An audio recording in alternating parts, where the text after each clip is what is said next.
뉴스뉴스 2부 시작하겠습니다. 2차 북미 정상회담이 개최되는 베트남의 팜빈민 부총리 겸 외교부 장관이 오늘 2박 3일 일정으로 방북길에 올랐습니다. 민 장관은 오늘 오전 중국 국제항공을 이용해서 중국 베이징으로 떠났고 베이징에서 고려항공을 타고 오늘 오후 평양에 도착할 예정입니다. 외국 국가원수 등 VIP 의전을 총괄하는 의전국장의 동행은 김정은 북한 국무위원장이 이달 말 베트남 하노이에서 열리는 2차 북미 정상회담을 전후해서 베트남을 국빈 방문하는 문제를 조율하기 위한 것으로 관측됩니다. 북미 정상회담이 보름 앞으로 다가오면서 김정은 위원장의 하노이행 교통편에도 관심이 쏠리고 있습니다. 전용기인 참매 1호나 중국 전용기를 타고 갈 가능성이 크지만 열차를 이용할 수 있다는 관측도 나오고 있습니다. 강성훈 기자의 보도입니다. 2차 북미 정상회담에서는 김정은 국무위원장의 전용기가 이용될 가능성이 우선 떠오르고 있습니다.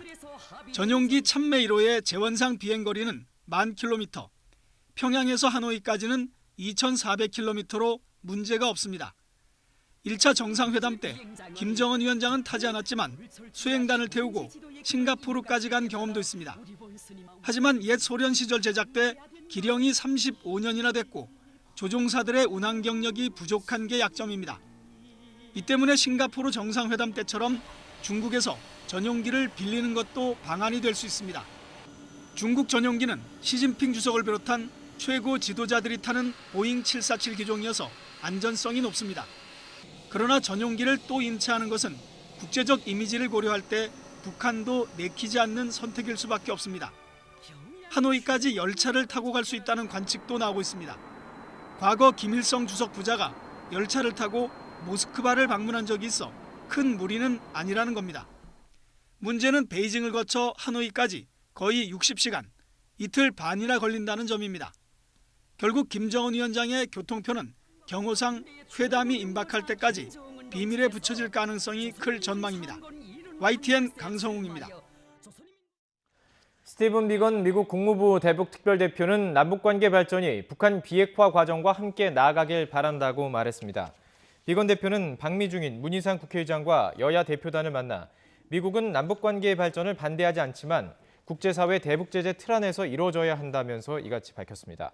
비건 대표는 또 지난주 북한과의 협상은 건설적이고 생산적이었다면서도 기대치를 적절히 유지하고 어려운 현안 해결을 위해서 노력해야 한다고 덧붙였습니다.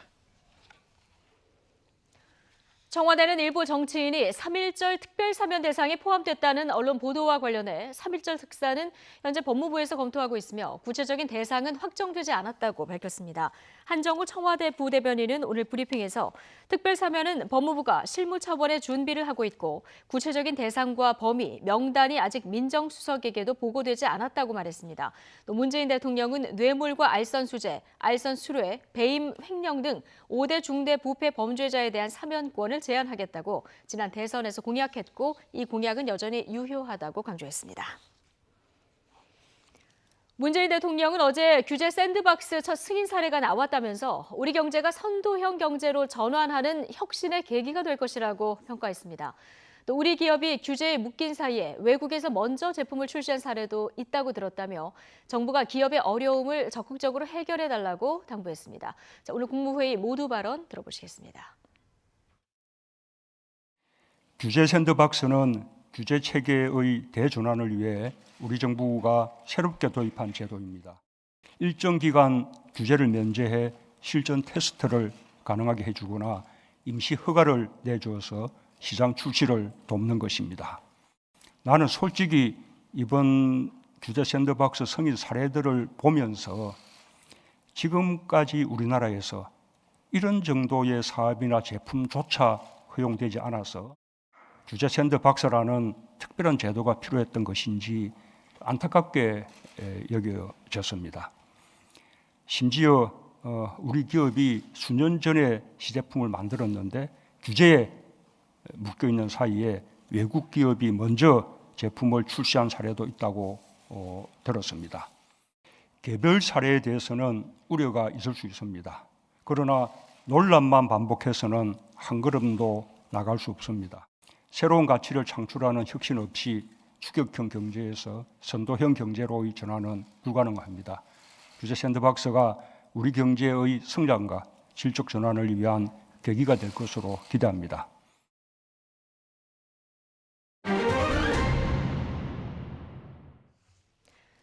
네, 말레이시아의 대표 휴양지 코타키나발루에서 한국인 여행사 대표가 고객들의 돈만 챙긴 채 돌연 잠적했습니다. 죄송하다 이 문자를 남기고 사라졌는데 피해자들이 속출하고 있습니다. 취재 기자 연결해 보겠습니다. 차유정 기자. 네, 사회부입니다. 네, 여행사 사기 피해 끊이질 않고 있는데 이번에는 어떤 사건입니까? 네, 이번에 문제가 된 여행사는 한국인이 코타키나발루 현지에서 직접 운영하는 업체입니다. 현지에 사무실을 차려놓고 주로 숙소나 항공권, 관광지 예약을 대행했는데요. 인터넷 카페를 이용해서 문의가 들어오면 따로 연락하는 방식으로 영업을 해왔습니다. 이런 식으로 5년간 영업을 하면서 여행객들 사이에선 입소문도 꽤 났던 것으로 전해졌는데요. 지난달 대표가 돌연 사라졌습니다. 여행비를 선결제한 고객들은 그야말로 뒤통수를 맞았습니다. 달아난 대표는 잠적 직전 피해 고객들에게 본인도 사기를 당해 어쩔 수 없었다, 죄송하다는 장문의 문자를 보냈습니다. 네. 자, 몇 명이나 피해를 받고 피해 금액은 얼마나 됩니까? 네, 피해자들이 SNS 대화방에 모여서 서로의 피해 사실을 공유하고 있는데요. 현재까지 확인된 피해자는 15명 정도고 금액은 8천만 원에 달합니다. 피해자 가운데선 출발 바로 이틀 전에 죄송하다는 문자를 통보받고 벼락 맞은 것 같았다는 사례도 있었고요. 아버지 환갑 기념으로 8인 6박 8일 여행을 예약해 무려 1,000만 원을 날렸다는 피해자도 있었습니다.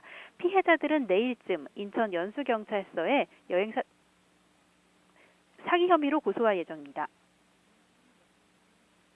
사기 자주 보도를 해드리고 있는데 이 사기를 당하지 않으려면 어떤 점들을 유의해야 합니까? 네, 이번에 문제가 된 여행사가 현지 업체입니다. 그런데 이 국내법 적용을 받지 않는 이런 업체에선 피해당해도 보상받을 길이 없습니다.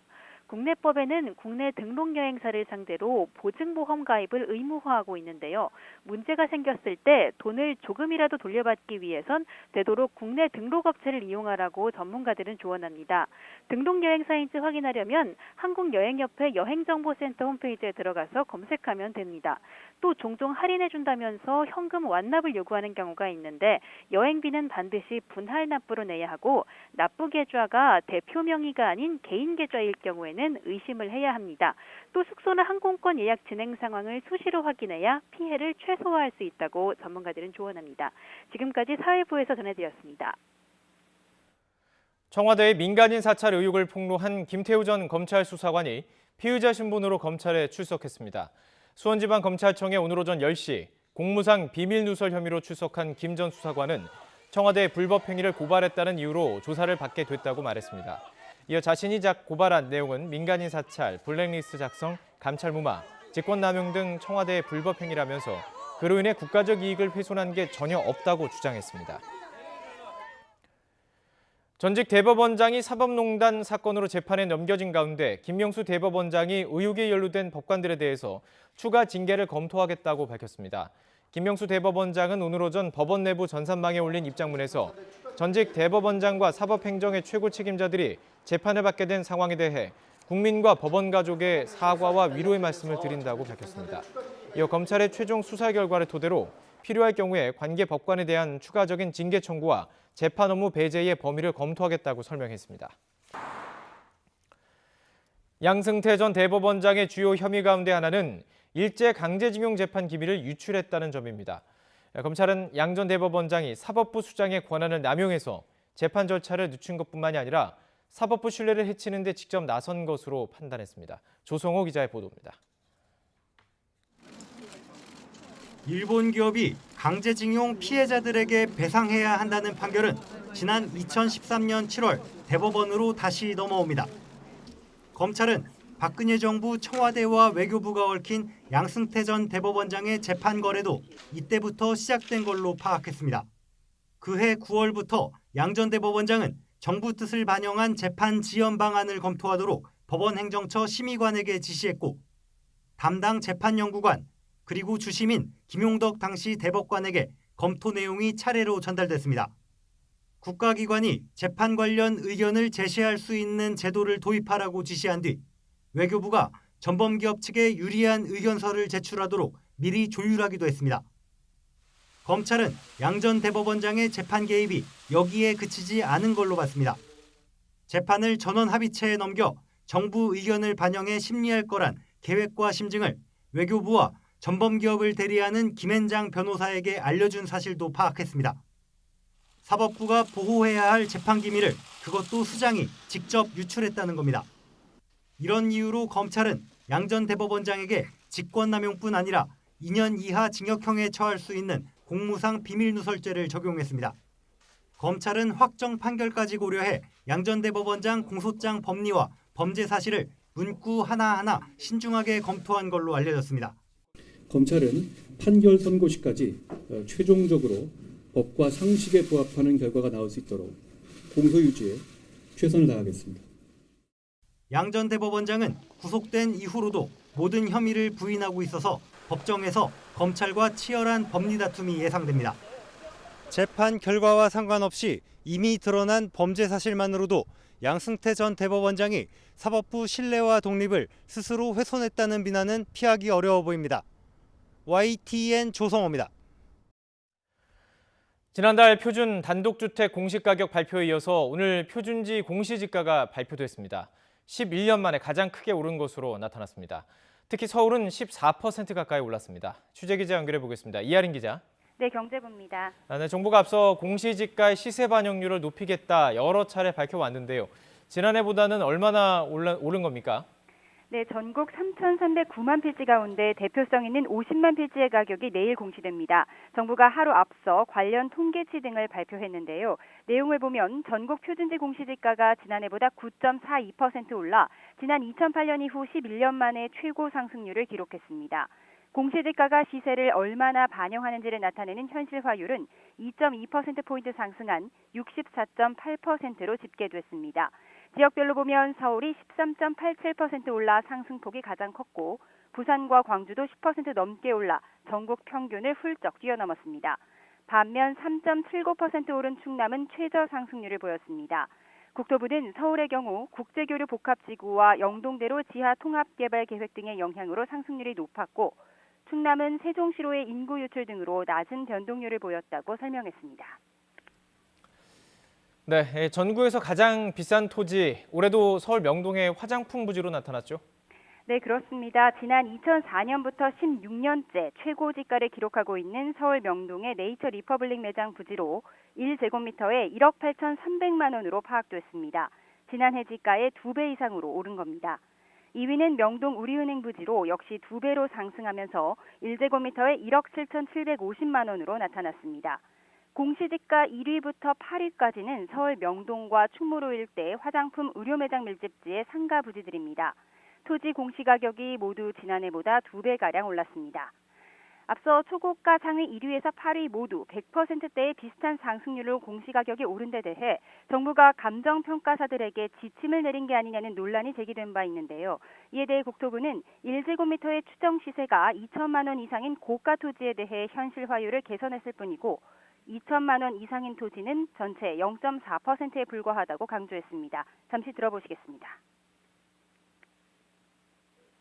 서민에 대한 영향을 최소화하기 위해서 99.6%에 해당하는 토지에 대해서는 그 상승폭을 시세 상승분 수준을 기준으로 해서 소폭 인상을 했고요. 그리고 그 전통시장이라든가 이런 서민들이라든가 자영업자가 활용하는 토지에 대해서는 역시 상승폭을 최소화했습니다. 건보료나 세부담에 대해서는 저희가 그 관계부처 TF를 통해서 여러 가지 종합적인 분석을 계속하고 있고요. 여기에 대해서도 새로운 대안이라든가 대책을 고민할 계획으로 있습니다. 네, 국토부는 또 공시지가 인상으로 인한 세금 부담을 임대료에 전가해 이른바 젠트리피케이션을 불러올 수 있다는 지적에 대해서도 입장을 내놨는데요. 앞서 말씀드린 대로 표준지의 99.6%는 시세 상승률 수준을 반영해 소폭 인상했기 때문에 공시지가 상승의 영향은 크지 않을 것이라고 강조했습니다. 그러면서 오는 4월 상가 건물 임대차 분쟁조정위원회를 설치해 상인들이 안정적으로 생업에 종사할 수 있도록 하겠다고 밝혔습니다. 지금까지 경제부에서 YTN 이하린입니다. 최근 우리 경제는 생산 측면에서 경기 둔화 추세가 지속되고 수요 측면에서도 내수와 수출 모두 위축된 모습이 나타나고 있다고 한국개발연구원 KDI가 밝혔습니다. KDI는 2월 경제동향 자료를 통해서 우리 경제가 생산 측면에서 광공업 생산과 서비스 생산이 낮은 증가세를 보인 가운데 건설업 생산도 부진한 모습을 보이고 있다고 진단했습니다. 또 12월 소매 판매액이 낮은 증가세를 나타낸 가운데 제조업 재고율이 상승하고 가동률이 낮은 수준에 머무르면서 설비 투자의 부진도 지속되고 있다고 KDI는 설명했습니다. 한국수력원자력의 전산 시스템 구축 사업에서 입찰 금액 등을 담합한 업체 2곳이 과징금 부과 등 공정거래위원회 제재를 받았습니다. 공정위는 한수원이 발주한 시스템 구축 사업에 입찰하면서 가격과 낙찰 예정사를 사전에 합의한 혐의로 메타넷 인터랙티브와 에코정보기술 등 2개 업체에 시정명령을 내리고 과징금 3,100만 원을 부과했습니다. 두 업체는 지난 2014년 2차례에 걸쳐 모두 15억 원 규모의 사업에 입찰하면서 가격과 낙찰 업체를 미리 정한 혐의를 받고 있습니다. 정부가 오는 2023년까지 우리 국민의 삶의 만족도를 OECD 평균 수준으로 높이기로 했습니다. 올해부터 2023년까지 시행될 사회보장 2차 기본계획에 제시된 내용인데요. 취재기자 연결해서 자세한 내용 알아보도록 하겠습니다. 김정혜 기자. 네, 김정혜입니다. 정부가 사회보장 2차 기본계획을 내놨습니다. 경제적 발전에 비해서 삶의 만족도가 그동안 낮았는데 이를 높이겠다, 여기에 정책에 역점을 두겠다 이런 뜻이죠? 네, 맞습니다. 우리나라는 경제 규모 면에서는 세계 11위입니다. 하지만 국민의 삶의 만족도는 경제협력개발기구 OECD 38개 나라 가운데 28위에 그칩니다. 교육 역량과 안전, 기대 수명은 긍정적이지만 근로시간이 과다하게 많고 또 낮은 사회적인 협력으로 삶의 만족도가 낮은 것으로 나타났습니다. 정부는 사회보장 2차 기본계획이 마무리되는 2023년까지 삶의 만족도를 OECD 평균 수준인 20위로 끌어올리기로 했습니다. 이를 위해 고용 교육과 소득, 건강, 사회 서비스를 4대 핵심 분야로 해서 주요 목표를 설정했습니다. 고용 교육 분야에서는 저임금 근로자 비중을 2017년 22.3%에서 2023년 18%로 낮추기로 했습니다.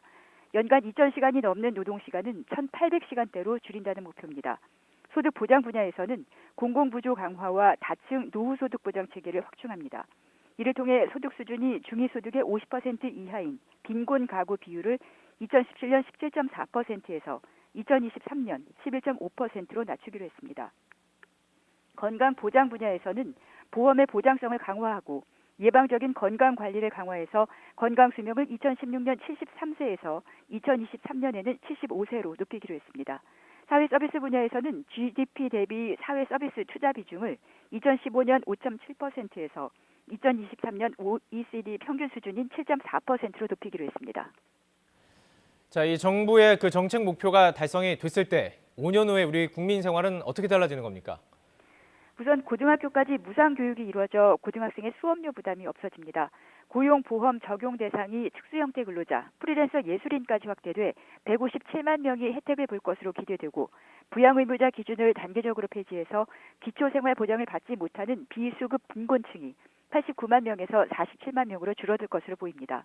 근로장려세제 지원을 334만 가구로 확대하고 올해 청년구직활동 지원금도 도입합니다. 또 건강보험의 보장성이 강화돼 건강보험 적용을 받지 못하는 비급여 의료비가 3분의 1 수준으로 줄어들 것으로 보입니다. 자신이 살던 곳에서 원하는 돌봄과 건강, 요양 서비스를 받을 수 있도록 종합재가센터 229개소도 새로 설치합니다. 이런 내용의 2차 사회보장 기본계획을 실천하려면 약 332조 원의 재원이 필요한 것으로 추산이 됐습니다. 정부는 소요 재원을 매해 예산 요구안에 우선적으로 반영하도록 하고 국민적인 동의를 전제로 중장기적으로 안정적인 재원 조달 방안도 검토하기로 했습니다. 지금까지 YTN 김정혜입니다. 천주교계가 사형제도가 위헌이라면서 오늘 헌법소원을 제기합니다. 한국천주교 주교회의 정의평화위원회 사형제도 폐지 소위원회는 오늘 오후 사형제도를 규정한 형법 제41조 제1호 등에 대한 헌법소원 심판 청구서를 헌법재판소에 제출할 예정이라고 밝혔습니다. 헌법소원 청구 주체는 존속 살해 혐의로 구속 기소돼 지난해 12월 인천지방법원 부천지원 제1형사부에서 무기징역을 선고받은 A씨입니다. 지난달 21일부터 우리 수역에서 명태 포획이 전면 금지됨에 따라서 당국이 명태 등 불법 어획물 집중 단속에 나섭니다. 해양수산부 동해어업관리단은 오늘부터 22일까지 육상 전담팀을 꾸려 불법 어업에 대한 단속을 강화합니다.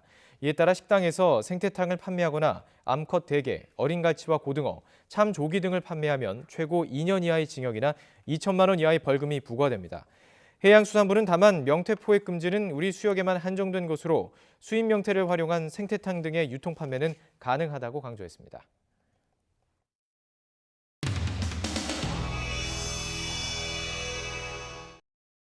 일어나고 전쟁이 붙었을 텐데 어떻게 기원군이 하나도 안 죽었냐 뭐 이런 말. 한국에서 정통성, 소위 정의를 지키는 방해할 권리도 없고 방해해서도 안 되고 방해 절대 해서는 안 됩니다. 이거.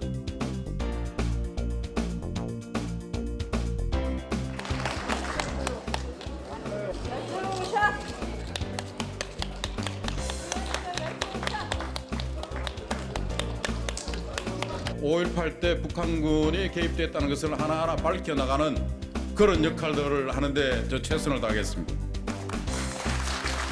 그들의 잔치를 벌이고 있는 5.18 유공자를 다시 한번 색출해내야 되지 않겠습니까? 앞장서겠습니다.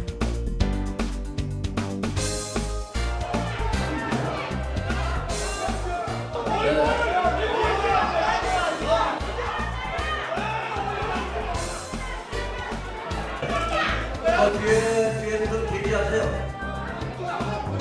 대기하세요.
진실은 어디서 이긴다.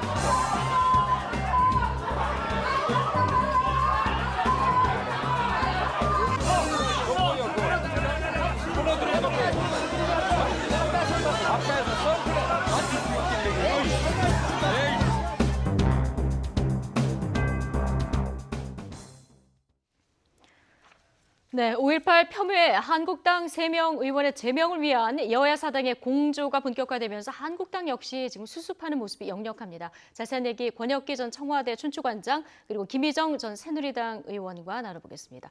두 분 어서 오십시오. 네, 반갑습니다. 안녕하세요. 안녕하세요.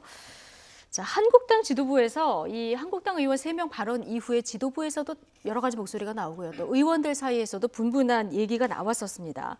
자, 이렇게 얘기가 나오다 보니까 오늘 오전에 김병준 비대위원장이 5.18 폄훼 논란과 관련해서 기자회견을 열고 공식 입장을 밝혔는데요. 이 내용 먼저 들어보시겠습니다.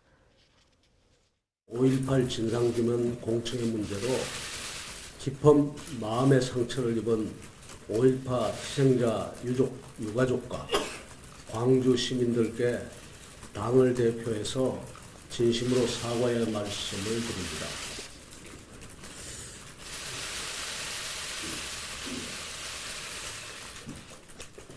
역사 해석에서 있을 수 있는 견해의 차이 수준을 넘어서 이미 입증된 사실에 대한 허위 주장이 명백하였습니다. 이는 결국 민주화 운동으로서 5.18의 성격을 폄훼하는 것입니다. 이 문제를 중앙윤리위원회에서 엄중히 다룰 것을 요청하고자 합니다. 5.18과 관련된 진실을 왜곡하거나 5.18의 정신을 폄훼하는 어떠한 시도에도 단호히 반대한다는 입장을 재차 밝힙니다. 다시 한번 사과의 말씀을 드립니다.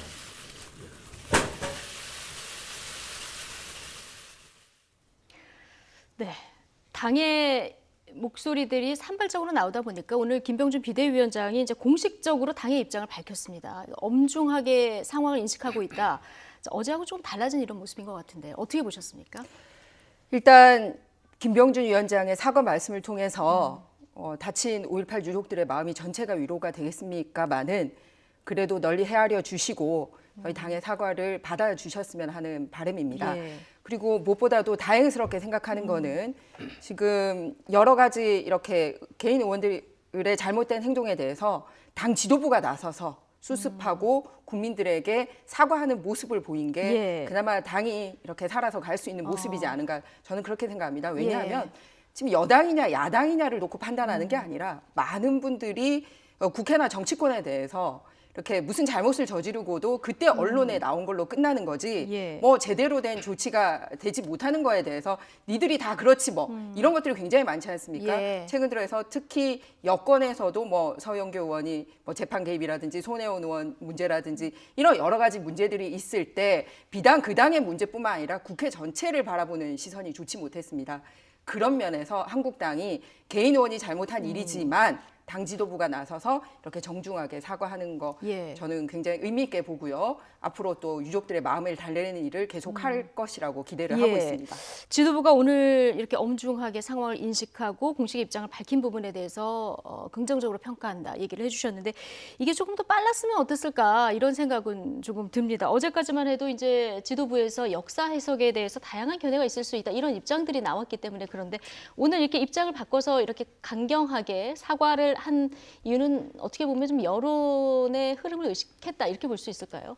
네, 제가 보기에도 한국당 지도부가 이번 사태에 대해서 대처를 소홀히 한 측면이 아주 강합니다. 그래서 의원님들의 5.18 폄하 발언도 문제였지만 김병준 위원장과 나경원 원내대표가 자칫 감싸는 듯한 뉘앙스의 발언이 이어지면서 국민들의 지탄이 더 높아졌던 측면이 있었고요. 예.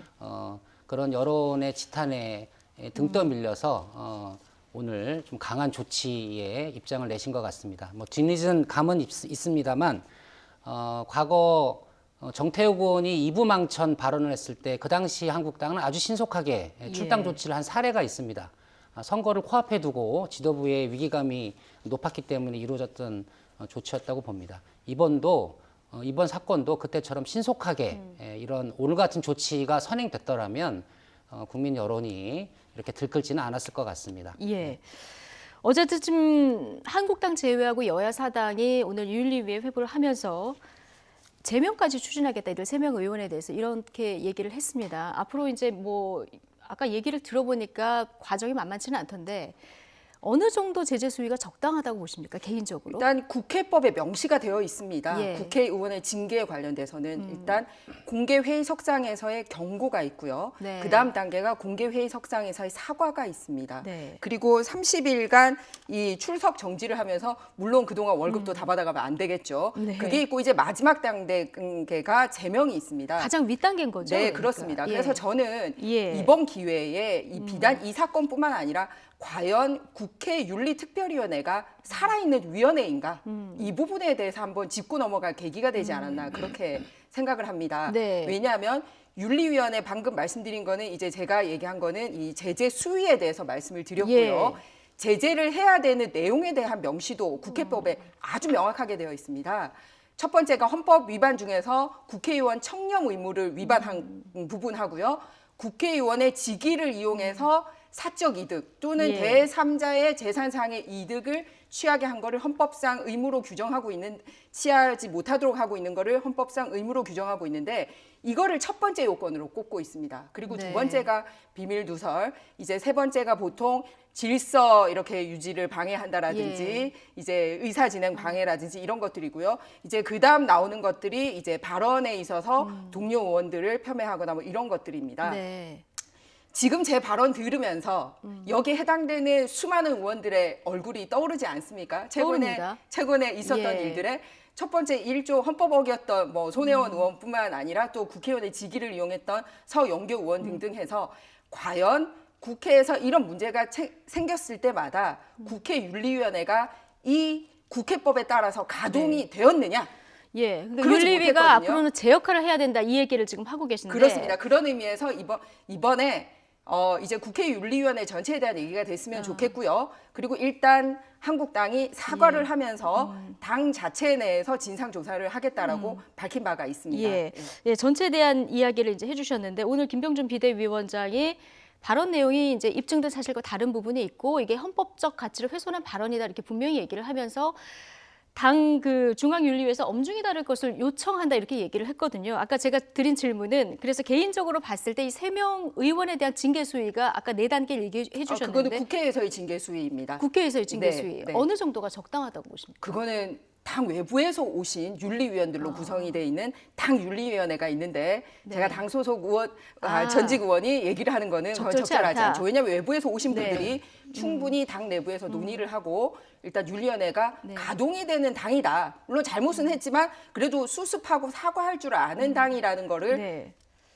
늦었지만 다행스럽게 생각하고 있습니다. 네. 권혁기 전 춘추관장님은 어떻게 보십니까? 네, 한국당 소속이 아니까 제가 좀 네, 얘기를 해보겠습니다. 그러니까요. 예. 과거 국회 윤리위원회에서 문제를 일으켰던 의원들에 대한 조치는 아주 미약했습니다. 이번 사건은 앞서 김병준 위원장도 인정했듯이 헌법적 가치를 부정하는 아주 심각한 5.18 폄하 발언이고요. 폄훼 발언이고 국민들의 분열을 조장하는 중대한 사건이라고 저는 봅니다. 과거 솜방망이식 징계로 끝나선 결코 안 된다고 생각을 합니다. 민주당 등은 제명 등을 이제 요구한다는 발표가 있었는데 네. 저는 제명까지 가려면 국회 재적의원 3분의 2 찬성을 얻어야 되기 때문에 현실적으로 쉽지 않은 상황입니다. 예. 그래서 과거의 솜방망이식 제재로 끝날 공산이 크기 때문에 이번에는 국회 윤리위에서 엄중히 다루시고 출석 금지 등 중징계를 내리는 이런 관례를 이번에 남겨야 예. 다시는 이렇게 역사를 부정하고 국가 차원의 진상조사가 끝난 사건에 대한 부정을 하는 행위, 국민 통합을 저해하는 행위 이런 것이 정치인들로부터 재발되지 않도록 엄단한 조치가 필요하다고 봅니다. 네. 저는 말씀하신 중에 굉장히 공감 가는 부분이 진상조사가 끝난 부분 그리고 국민의 통합을 저해하는 행위 이런 대표적인 것 중에 하나가 국회가 못하고 간 게 하나가 있습니다. 천안함 북침 사건 관련돼 지금 범여권에서 전현직 국회의원들이 상당한 발언이 있었는데 그때도 못 짚고 가고 하는 것들이 지금까지 누적이 되지 않았나 저는 생각합니다. 그래서 이번 기회에 옛날 것까지는 아니더라도 적어도 20대 국회 안에서 지금 국민들이 기억하는 사건에 한해서라도 함께하는 모습을 보여야지 뭐 여나 다 똑같지 않냐 이런 게 아니라 제대로 된 국회의 위상을 정립할 수 있지 않나 그렇게 네. 생각합니다. 그러니까 5.18뿐만이 아니라 윤리위가 좀 실효성 있게 돌아가야 된다 이 얘기를 이제 계속 해주시고 계신데 어제 5.18 유가족들이 국회에 이제 한국당에 항의 방문하지 않았습니까? 그런데 이게 이제 미리 약속된 것도 아니고 시위성 방문이기 때문에 형식상 적절하지 않다 이런 입장으로 이제 만나지 못하고 돌아간 것 같아요. 이런 대처는 어떻게 보세요? 앞으로 윤리위원회가 열리면 네. 이제 그 발언을 하신 분들에 대한 조사도 있겠지만 네. 이 부분에 대해서 직접적으로 또 마음의 상처를 받으신 분들에 대한 얘기를 듣는 기회도 있지 않겠습니까? 그러니까요. 네. 마음의 상처를 입으신 분들이 온 건데 어제 못 만나고 돌아갔단 말이죠. 그러니까 그 미팅을 요청한 게 아니라 시위성으로 방문했기 때문에 그런 일이 있었던 것 같고 아마 차분한 기회에 그분들의 말씀을 들을 기회가 곧 있을 거라고 생각합니다. 예. 어쨌든 정치권에서 지금 공방이 가열되고 있고요. 지금 청와대까지 가세 모습인데요. 어제 문재인 대통령이 한국당 추천 5.18 진상규명위원인 권태호 전 민주평화통일자문회의 사무처장 그리고 이동욱 전 월간조선 기자를 임명하지 않고 재추천을 요구를 했습니다. 정치권에서는 어떤 반응이 나오고 있을까요? 함께 들어보겠습니다.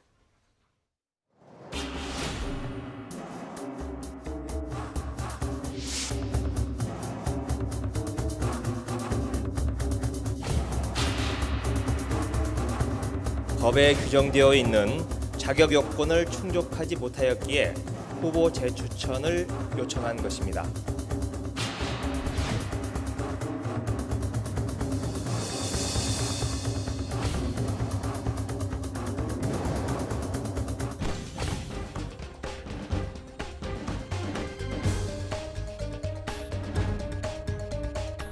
문재인 대통령은 국회와 자유한국당에 어떤 문의나 통보조차 없이 일방적으로 임명을 거부했습니다. 오히려 여권 추천위원들의 제척 사안에 대해서는 눈을 감았습니다. 국민의 의사를 대변하는 국회와 자유한국당을 무시함은 물론 청와대의 의회 민주주의에 대한 정면 도전이라고 생각합니다. 일단 청와대가 재추천을 요구한 이유에 대해서는 자격 요건이 2명이 맞지 않는다. 이런 네, 표면적으로 맞습니다. 이런 이유입니다. 네. 예, 이런 표면적인 이유 말고 또 뭐 다른 이유가 있을까요? 아무래도 지금 한국당 의원들로 촉발된 5.18 폄훼 발언 전국도 종합 판단하는 데 영향을 미쳤다고 봅니다.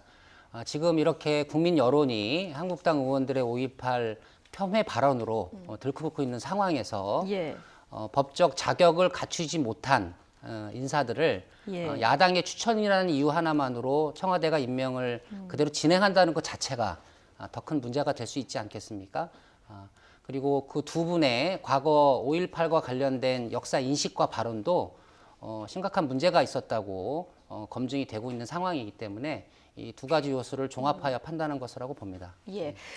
지금 보면 거부라는 표현을 안 쓰고 재추천이라는 표현을 썼거든요. 이게 만약에 대통령이 이게 적절하지 않다고 판단했을 때 어떻게 해야 되는지 그 이후에 이제 법적 절차가 어떻게 명확하게 규정된 부분은 없나 봐요. 네, 그렇습니다. 현행 법이 어떻게 되어 있냐면 이제 5.18 민주화 진상 규명을 위한 특별법에 명확하게 위원회 추천 절차와 추천할 수 있는 사람에 대한 그게 명시가 되어 있습니다. 지금 무슨 말이냐 하면 야당이 일방적으로 추천을 한 게 아니고요. 국회 이름으로 추천을 했고 대통령이 추천할 수 있는 몫은 또 따로 있습니다. 그런데 국회가 추천한 몫을 대통령이 거부할 수 있다는 규정은 어디에도 없습니다. 예. 이게 바로 대통령께서 단독제, 즉 독임제 기구를 운영할 때와 위원회제에 대한 이해가 조금 부족하지 않나라는 생각이 들어요. 왜냐하면 독임제, 즉 단족제일 경우에는 대통령이 한 명을 구성을 해서 결제 라인에 맞게 딱 가는 거고요. 위원회로 구성을 했을 때는 국회가 추천할 수 있는 목, 또 국회 안에서도 여당이 추천할 수 있는 목, 야당이 추천할 수 있는 목 이렇게 두고 있는 게 그 각각의 인사권을 보장하기 위해서 선거관리위원회라든지 이런 걸 두고 있거든요. 그럼 이런 사안은 지금 대통령이 거부권을 행사할 수 없는 사안이라고 보시는 겁니까? 그렇습니다. 법에 명시가 되어 있지 않죠. 그런데 이거를 저는 굉장히 우려하는 부분이 뭐냐면 사실은 얼마 전에 그 대통령께서 직접 하신 건 아니지만 여권에서 김경수 지사 관련돼서 재판이 있었을 때 사법부에 대해서 뭐 보복 탄핵을 하겠다느니 뭐 적폐라든지 해서 사법부를 침해하는 듯한 행동을 해서 국민들로부터 상권분립 도전 아니냐라는 얘기가 들었는데 이제는 입법부에서 법적으로 명시한 인사 추천권에 대해서까지 이렇게 대통령께서 하신다라는 거는 이 법상에 전혀 없는 일을 하셨단 말이에요. 그런데 더군다나 이 경우에도 만약에 하시려면 국회에다가 하시든지 상의를 하는 방식으로 하셨어야 되고요. 그리고 또 하나는 시기도 굉장히 매우 부적절했다고 생각하고요. 그러니까 국민들을 통합으로 이끌어 나가야 될 대통령께서 오히려 이 혼란의 시점에 더 기름을 부었는 그 타이밍에 하셨거든요. 지금 5.18 발언 때문에 논란이 된 시점에 한 시점이 그렇죠. 그러면은 5.18 문제를 거죠? 해결하기를 원하는 건지 이거를 통해서 국민이 갈라치기를 원하는 건지 그런 의문이 들죠. 그리고 그런데, 마지막 의문은 야당에서 추천한 인사 말고요. 범여권에서 추천하신 인사 네 분도 역시 이 현행법의 제척 사유에 명확하게 걸리시는 분들입니다. 그렇다면 종합적으로 판단을 하셔서 여권, 야권 할 것 없이 이렇게 법적으로 자격 미비라든지 제척 사유니 폭넓게 다시 국회가 추천권을 해보도록 하는 게 어떠냐라는 거를 이렇게 여권이라든지 야권이라든지 해서 정치적으로 풀어나가는 게 아니라 참 애매한 시기에 콕 찍어서 다른 문제 있는 인사들은 제껴두고 야당 인사만 2명을 딱 했다? 과연 이게 국민 통합을 원하는 대통령으로서 적절한 행동인가? 그리고 위법 소지는 없는가? 라는 질문을 드리고 싶습니다. 일단 발언의 시간에 우리 김희정 의원님이 훨씬 많기 때문에 질문을 좀 권혁기 전 관장님에게 돌리겠습니다.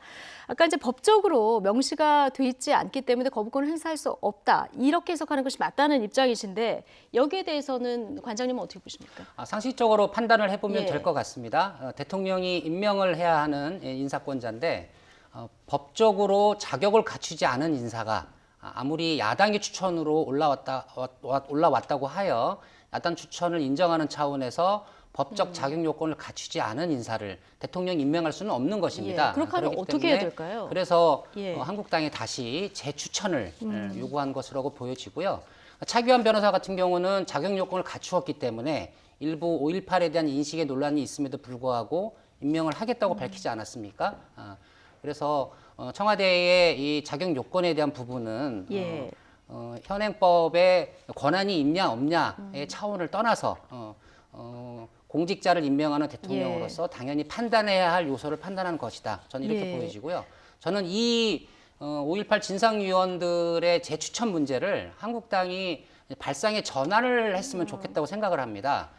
오늘 김병준 위원장이 저렇게 국민들에게 크게 사과까지 한 마당에 자격 요건도 갖추지 못했고 또 과거에 한국당 의원님들이 하신 망언에 준하는 잘못된 5.18의 역사 인식을 피력했던 분들을 추천했던 것이거든요.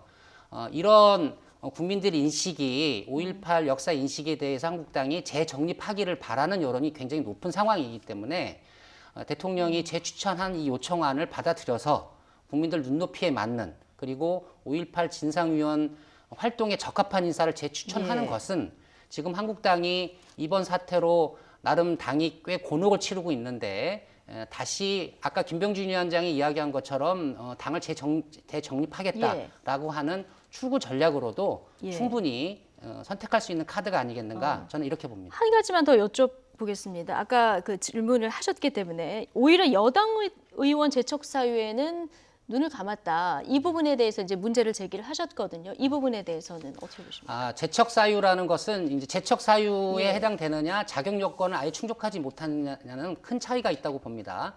자격을 갖지 못한 자는 이제 인사를 하기에 어려운 부분이 있는 것이고요. 재척 사유가 있느냐 없느냐는 논쟁의 여지가 있는 것 같습니다. 예컨대 재판부를 재척하기 위해서 재판 기피 신청을 낼 수 있는 거 아니겠습니까? 그 부분에 대해서는 절대적으로 그 재판부가 판결을 내는 판사로 와서는 안 된다. 이렇게 절대 기준은 아닌 것이죠. 재척 사유가 있는 여당 위원들의 부분들도 이번 기회에 한번 짚어볼 여지는 있지만 아예 있다. 자격을 갖추지 못한 것과는 큰 차이가 있다. 저는 이렇게 봅니다. 어쨌든 민주당에서는 지금 5.18 조사위원 추천권 반납해라 이런 얘기까지 나오고 있거든요. 그러면 아까도 말씀드렸듯이 위원회 제도에 대한 인식이 부족한 거죠. 왜냐하면 여권에서는 국회에서 주어진 권한을 행정부가 침해하는 거에 대해서도 저렇게 하면 옛날 방식으로 통법부란 얘기를 듣습니다. 그리고 앞서 말씀드렸듯이 법을 해석함에 있어서 명확하게 규정에 이러이러한 자격을 가진 분을 임명하고 이런 규정에 해당되는 분은 재척된다 하고 법이 딱 정확하게 적혀 있는데 여기는 해석의 여지가 있고 여기는 뭐 해석의 여지가 없다. 그런 인식을 가지고 계시면 대한민국의 헌법과 법을 수호해야 되는 대통령을 어떻게 믿고 의지를 하겠습니까? 그러니까 제 얘기는 시기도 부적절했지만 이분들이 이 사유에 걸린다면 역시 다른 분들도 똑같은 잣대로 봐야죠. 같은 법안에 있습니다. 그런데 같은 법을 놓고도 이렇게 내로남불 해버리면 법은 누가 수호합니까? 내로남불 비판이 나왔습니다. 어떤 입장이십니까? 그래서 이제 저는 한국당에서 지금 이 5.18 폄훼 사건을 처리하는 과정에서 국민들 눈높이에 맞지 않은 행보를 계속했기 때문에 오늘 뒤늦게나마 이제 비대위원장이 이렇게 사과까지 하고 나온 인사 얘기를 하고 있는데 자꾸 그 얘기를 하시는데 대통령께서 이 법에 있는 인사 규정을 야권 인사에만 따르는 거에 대해서 청와대 바로 얼마 전까지 계셨는데 제대로 된 조언을 하도록 지금 안에 계신 분들한테라도 의사를 전해야지 반쪽짜리 대통령 안 된다고 저는 생각합니다. 아니, 근데 이제 그 인사에 아까 말씀드린 것처럼 아예 자격 요건을 갖추지 못해서 인사를 할 수 없는 인사와 야당에서 주장하는 재척 사이에 논쟁이 있는 인사는 차이가 있다고 봅니다. 아까 말씀드린 것처럼 차기환 변호사는 그런 재척의 논쟁이 있음에도 불구하고 임명을 하겠다고 밝히지 않았습니까? 그래서 청와대의 재척과 아예 자격 요건이 안 되는 것에 대한 구분은 명료하게 했다고 봅니다. 알겠습니다. 두 분 얘기 들어보니까 앞으로도 정치권 공방 이 문제 관련해서 계속 될 것 같다는 생각이 들고요. 지금 제명까지 거론한 당사자들 이후에 해명을 하고 나섰는데 해명을 듣고 나서 조금 더 이제 논란이 되는 부분들도 부분적으로 있습니다. 오늘 이종명 의원 같은 경우에 북한군 개입 여부 진상 규명 그리고 유공자 명단 공개가 이루어지면 내가 제명이 아니라 의원직을 사퇴하겠다. 이 부분에 대해서 공개를 해서 밝혀지면 하겠다 이런 얘기를 했거든요. 자, 역으로 돌이켜보면 지금 진상조사위에서 다뤄야 될 것들이 굉장히 많은데 어제 윤영석 대변인도 나오셨지만 북한군이 개입했느냐 그리고 가짜 유공자가 있느냐 이 부분에 대해서 지금 쟁점으로 다뤄야 된다. 한국당에서는 이 입장에 대해서 어느 정도 공감을 하고 계신 겁니까? 한국당의 입장을 말씀드렸습니다. 지금까지 5.18에 대한 여러 가지 조사가 일어났고 5.18 민주 정신에 대해서는 인정합니다. 왜냐하면 무엇보다도 한국당의 전신이었던 신한국당에서 김영삼 대통령 때 이 일에 앞장서서 이걸 민주화 운동으로 만들었고요. 저희들 입장에서는 어쨌든 이분들이 있었기에 대한민국에 민주주의가 오는데 분명히 기여를 했다라는 거를 생각하고 있기 때문에 일부 의원들의 잘못이지만 당의 지도부가 나서서 사과를 한 것입니다. 다만 이게 당의 얘기만 하는 게 아니고요. 저는 많은 국민들이 그건 있어요. 왜냐하면은 이제 자기 아버지나 할아버지가 이제 독립유공자다, 국가유공자다 그러면 굉장히 자랑스러워하지 않습니까? 그래서 어디 친구들 문산 갔을 때 그래 장지는 어디냐라고 했을 때 현충원에 간다 그러면 그 집안이 굉장히 존경스럽게 보이는 거예요. 아, 뭔가 정말 국가를 위해서 행동했던 집안이구나. 그러지 않습니까? 그래서 저는 이런 것들을 뭐 가짜 유공자 차원에서 말하는 게 아니고요.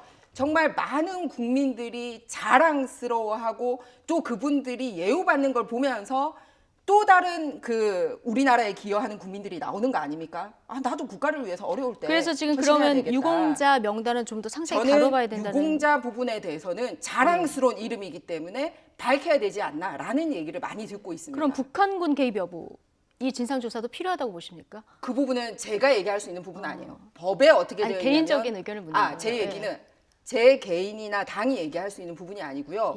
5.18 민주화 진상규명법 안에 그 부분도 이 다루도록 법적으로 명시가 되어 있더라고요. 그런데 그거를 법적으로 명시가 되어 있는 거를 법무만 얘기하는 거하고 이게 확실하니까 이게 맞다라고 의원들이 오해되게 얘기하는 거하고 저는 굉장히 차이가 있다고 생각해요. 왜냐하면은 그걸 조사를 해서 아니라라는 거를 밝혀내고 싶은 분들 입장에서 오히려 저는 그 구정을 넣은 걸로 알고 있거든요. 그렇기 때문에 진실 규명을 하고자 하는 쪽과 그 5.18 유가족들의 가슴을 아프게 하는 부분은 구분되어야 되지 않나 이렇게 생각합니다. 그러니까 그게 구분이 좀 애매한 것이 이런 것을 쟁점으로 잡는 것 자체가 사실은 어떻게 보면 유가족들의 마음을 아프게 할 수 있는 부분이 아닌가 이런 의견도 있을 수 있을 것 같은데요.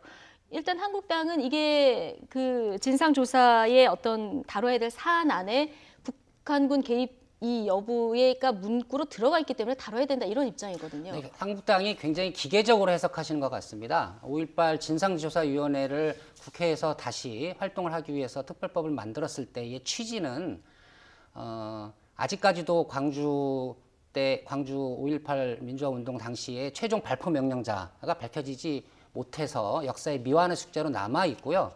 또 최근에 광주 여성들에 대한 당시 진압군의 가혹한 성폭행 등도 사회 문제로 새롭게 부각됐기 때문에 그 부분에 대해서도 다시 진상을 규명해야 한다는 국민적 여론이 비등하여 국회에서 통과를 시킨 것이죠.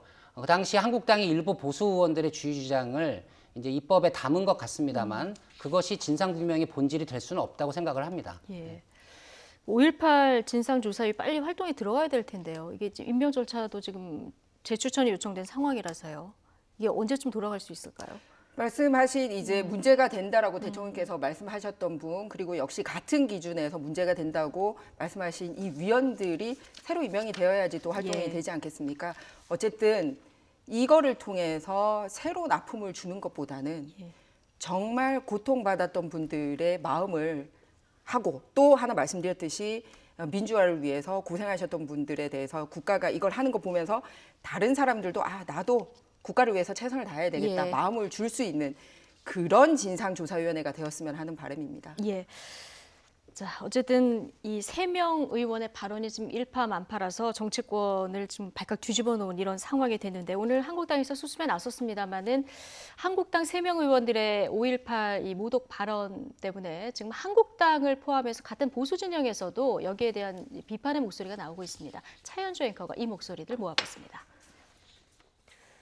자유한국당이 5.18 망언 후폭풍을 뒷수습하려고 안간 힘을 쓰고 있지만 여전히 논란은 들끓고 있습니다. 심지어 보수 진영 내에서도 이건 아니지 않느냐, 정신 좀 차리자, 작심 비판이 나오고 있습니다.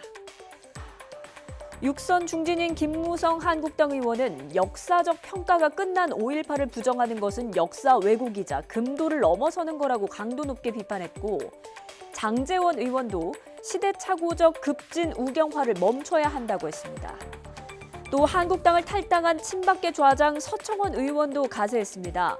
5.18 당시 취재기자로 광주 시민들의 높은 시민의식을 현장에서 생생하게 지켜봤다면서 민주화 운동을 종북 좌파 문제로 왜곡해서 거론하는 것은 용납할 수 없는 잘못이라고 했습니다.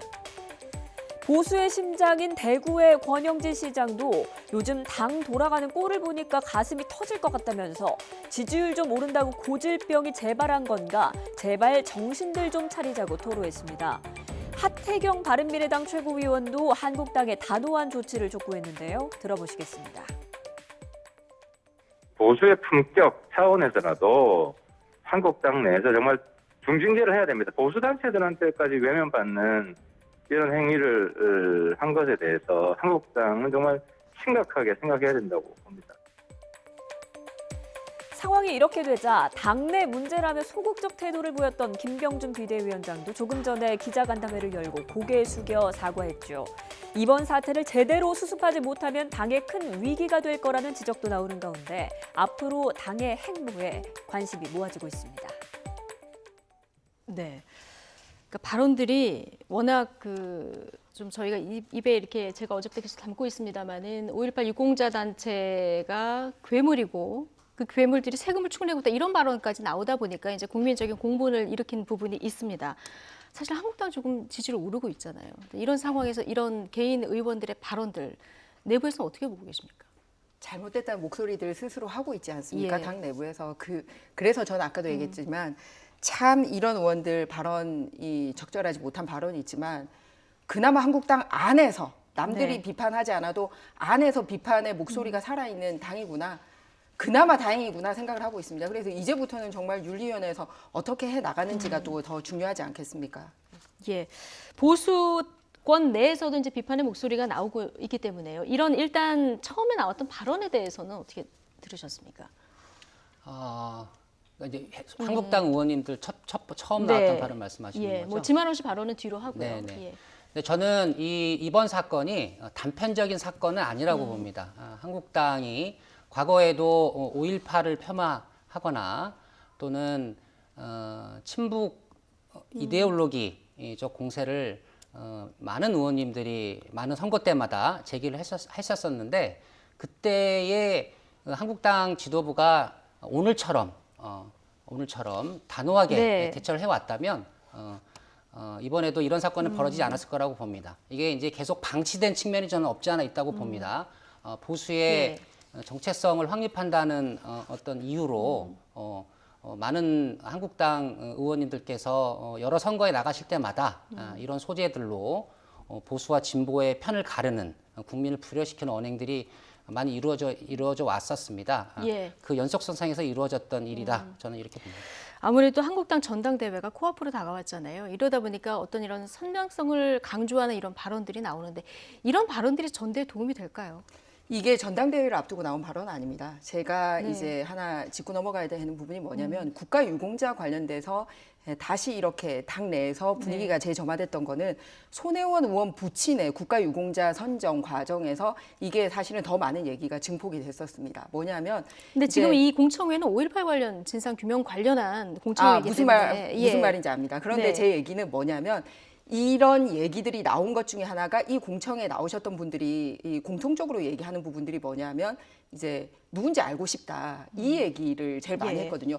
다른 발언들 중에서는 부적절하다고 저도 느끼고 있고 본인들도 반성하고 있고 당도 지금 경고를 하고 뭐 그런 상황입니다. 그런데 그중에서 하나 눈여겨보고 싶은 게 뭐냐면 과연 누구냐라는 부분인데 그런 얘기들이 더 이제 촉발되는 계기가 뭐였냐면 손혜원 의원이 소위 이제 조선노동당 그리고 가평군 설암령의 세포책으로까지 활동을 했었고 전임 김대중 대통령 때나 노무현 대통령 때도 국가유공자로 선정되는 게 탈락이 됐는데 인후보증 한 건으로 이번에 국가유공자가 됐다. 이런 일들이 벌어지고 그러니까 제 얘기는 뭐냐면 이런 것들이 있으니 전체적으로 국가유공자에 대해서 좀 살펴보는 이런 계기들이 된 거지 전당대회가 돼서 뭐 이런 얘기를 해야지 한국 당원들이 표를 주고 절대로 한국 당원들 그러지 않습니다. 그 얘기를 드리고 싶은 겁니다.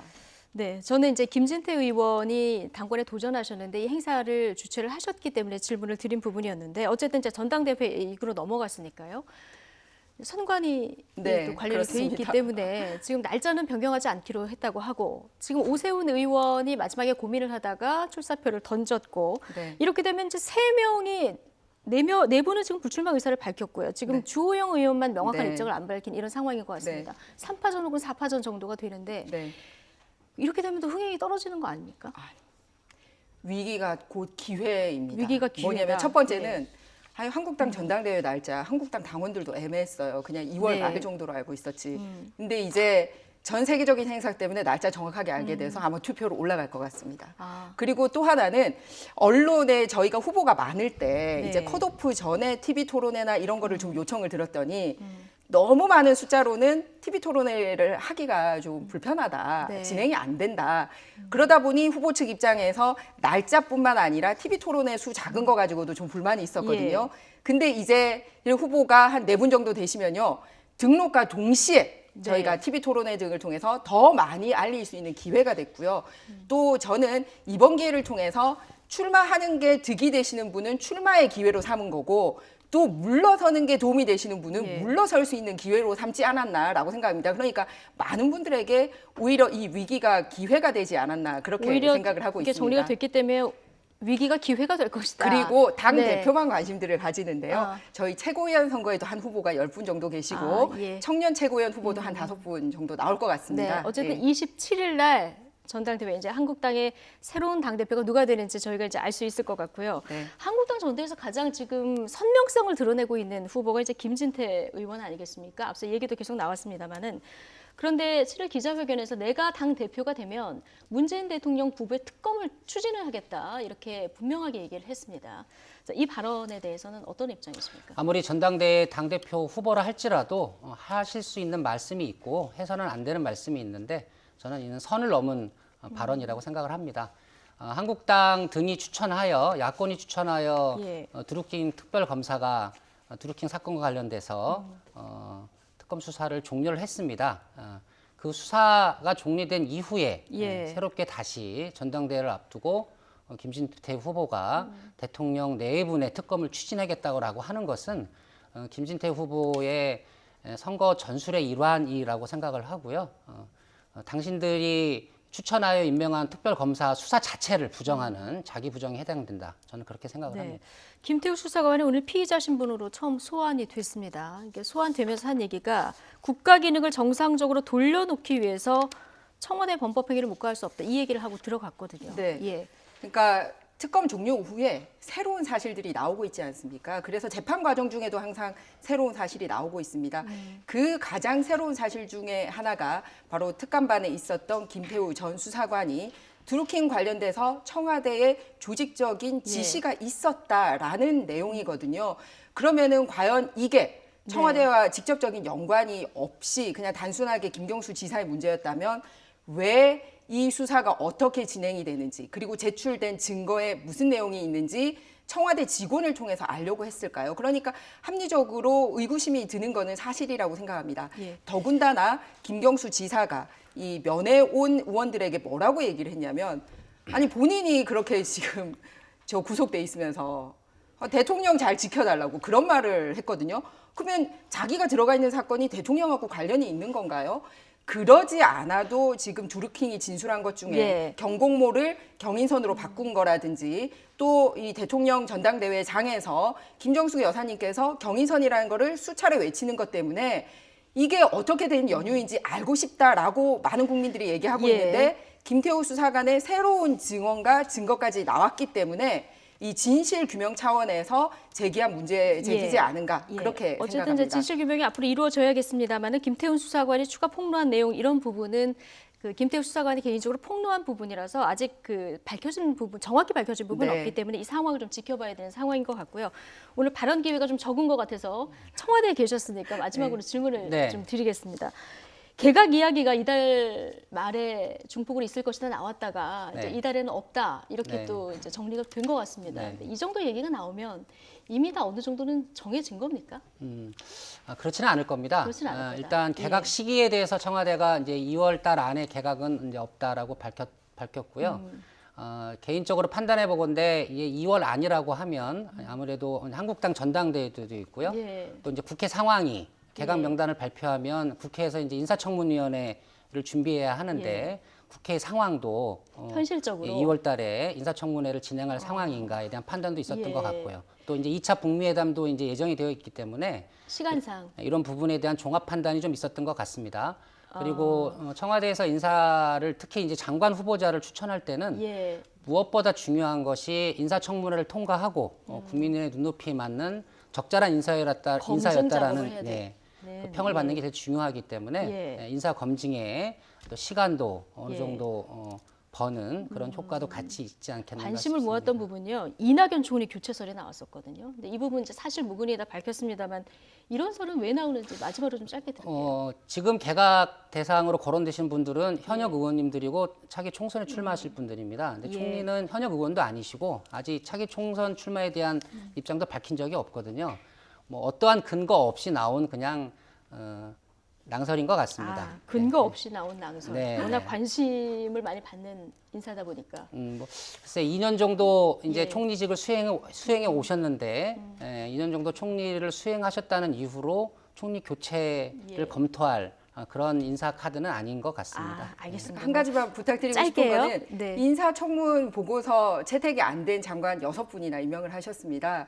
그래서 대통령께서는 그 본인한테 거부권 없는 걸 거부권 할 게 아니라 이런 식으로 국회 인사청문회 맡겼는데 통과 안 된 장관 앞으로 임명하지 않겠다라는 걸 국민들에게 천명하시고 개각을 하시는 게 더 좋지 않을까 그렇게 생각합니다. 한국대 조언까지 전해주셨습니다. 알겠습니다. 뭐 개각은 뚜껑을 열어봐야 되니까요. 오늘 두 분 말씀 여기까지 듣겠습니다.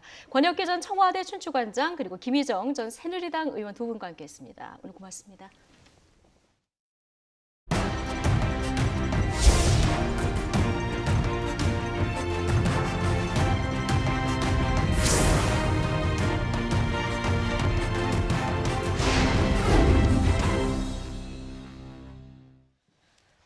네, 트럼프 행정부는 보름 앞으로 다가온 2차 북미 정상회담 분위기를 띄우면서 대북 정책 성과를 자찬하고 있습니다.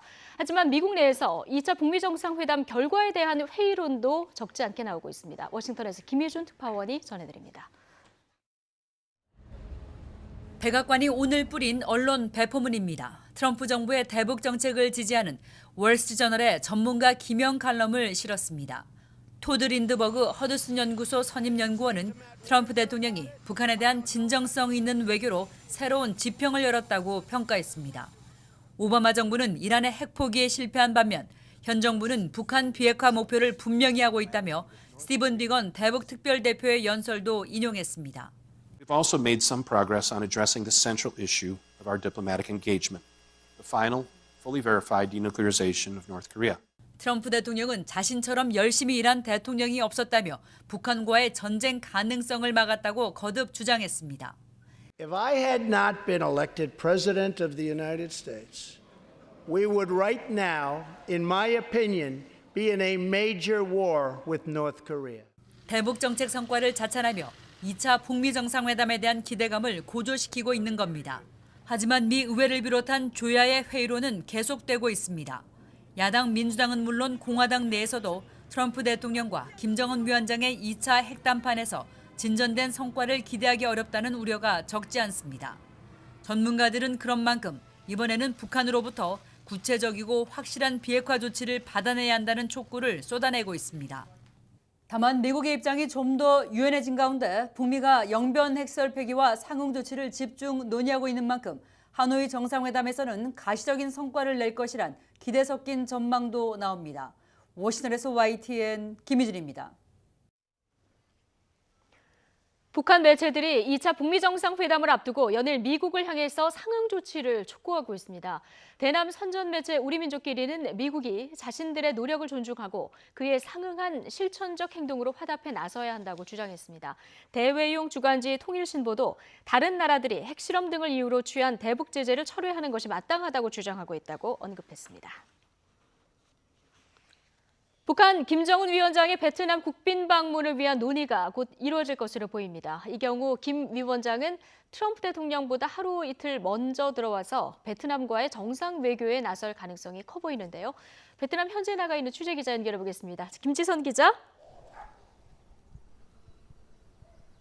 네, 김지선 기자. 네, 베트남 하이펑에 나와 있습니다. 예, 자, 하이펑, 하노이는 어떤 도시입니까?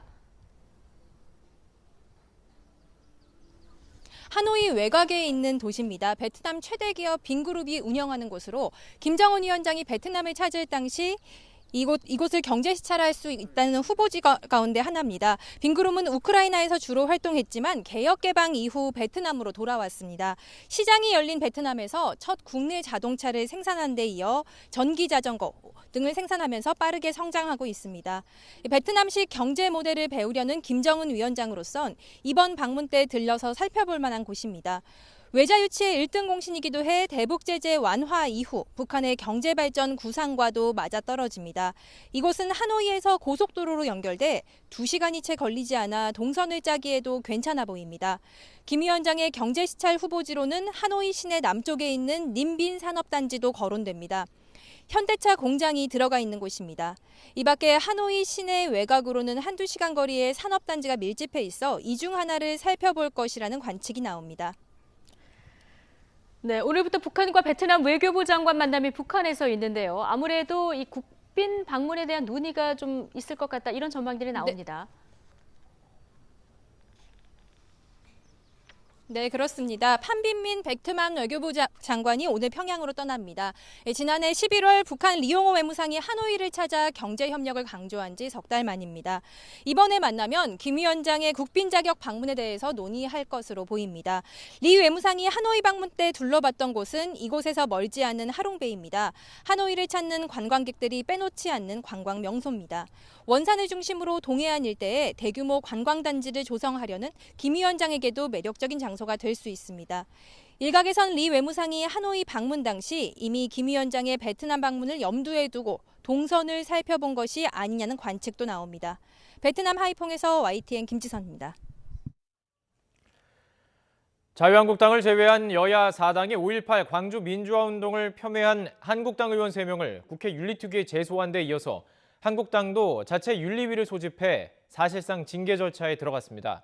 두 주 앞으로 다가온 한국당 전당대회를 불출마하겠다고 선언했던 오세훈 전 서울시장은 입장을 바꿔서 다시 출마하기로 해서 당권 레이스 막판 변수로 떠올랐습니다. 취재기자 연결해보겠습니다. 김주영 기자. 네, 국회입니다. 자, 5.18 망언과 관련해서 한국당이 이 문제 의원들에 대해서 징계를 검토하기로 했죠. 네, 그렇습니다. 자유한국당 김병준 비상대책위원장은 오늘 오전 예정에 없던 기자간담회를 열고 5.18 공청회로 깊은 상처를 입은 유가족과 광주 시민들께 사과한다며 고개를 숙였습니다. 또 자체적으로 진상을 파악한 결과 행사의 발제 내용은 허위 주장이 명백했고 참석한 의원들의 발언도 부적절했다고 비판했습니다. 이에 당 윤리위원회를 소집해 문제가 된 김진태, 이종명, 김순례 의원과 함께 관리 책임이 있는 자신을 제소하고 엄중히 다뤄줄 것을 요청했습니다. 당 윤리위가 징계 사유가 있다고 판단하면 제명이나 탈당 권유, 당원권 정리, 정지, 경고 등의 조치를 내릴 수 있습니다. 징계 결과에 따라 특히 전당대회에 출마한 김진태 의원의 경우 경선에 나설 수 없게 될 수도 있습니다. 비판 여론이 거세지자 사태의 심각성을 파악하고 수습에 나선 것인데 한국당을 제외한 여야 4당은 강경한 입장을 고수했습니다. 더불어민주당과 바른미래당, 민주평화당, 정의당은 국회 윤리특별위원회에 한국당 의원 3명을 제소했고 의원직 제명을 추진하기로 했습니다. 또 한국당을 상대로 해당 의원을 즉각 출당하라고 촉구했습니다. 이런 가운데 문제가 된 의원들도 입장을 내놓았는데요. 김진태 의원은 당대표 후보 등록을 마쳤다며 자신을 심판할 수 있는 건 전당대회의 당원이지 윤리위원이 아니라고 강조했습니다. 이종명 의원도 성명을 내고 자신은 북한군 개입설 검증 등 국회의원으로서의 기본 임무를 했을 뿐이라며 5.18 유공자 명단이 공개되면 즉각 의원직을 사퇴하겠다고 밝혔습니다. 네, 그리고 오늘 한국당 당대표 최고위원 후보 등록일입니다. 오세훈 전 서울시장이 결국 당권 레이스에 복귀했군요. 네, 한국당은 오늘 오후 5시까지 전당대회 후보자 등록을 받습니다. 과연 누가 후보로 나설 것인가 끝까지 관심이 쏠리고 있는데요. 앞서 전당대회 보이콧을 선언했던 오세훈 전 서울시장은 입장을 철회하고 다시 당대표 선거에 나서기로 했습니다. 오 전 시장의 말 들어보겠습니다. 자유한국당이 국민 전체를 위해 봉사하는 정당이 아니라 특정 지역, 특정 이념만을 추종하는 정당으로 추락하는 것만은 막아야겠다는 생각에 출마를 결심했습니다. 오전 시장은 어젯밤 늦게까지 보이콧 주자 5명과 연쇄적으로 접촉해 양해를 구하고 동의를 받은 것으로 알려졌습니다. 반면 제2차 북미 정상회담과 겹친 전당대회 일정을 당 지도부가 변경할 수 없다고 결정한 데 반발하며 보이콧 연대를 만들었던 후보 가운데 4명은 그대로 불출마하기로 했습니다. 홍준표 전 대표와 심재철, 안상수, 정우택 의원 등인데요. 마지막 남은 변수인 주호영 의원은 현재 대구에 머물며 출마 여부를 고심하고 있는 상황입니다. 여기에 황교안 전 총리와 김진태 의원은 예정대로 후보로 나설 예정입니다. 국민들께서 원하시는 바른 이런 방향으로 나라를 만들어 가기 위한 그런 새 걸음을 시작한다는 각오를 갖게 됩니다. 이에 따라 이번 전당대회는 김진태, 오세훈, 황교안의 3자 대결이나 주호영 후보가 포함된 4자 대결로 치러질 전망입니다. 지금까지 국회에서 YTN 김주영입니다.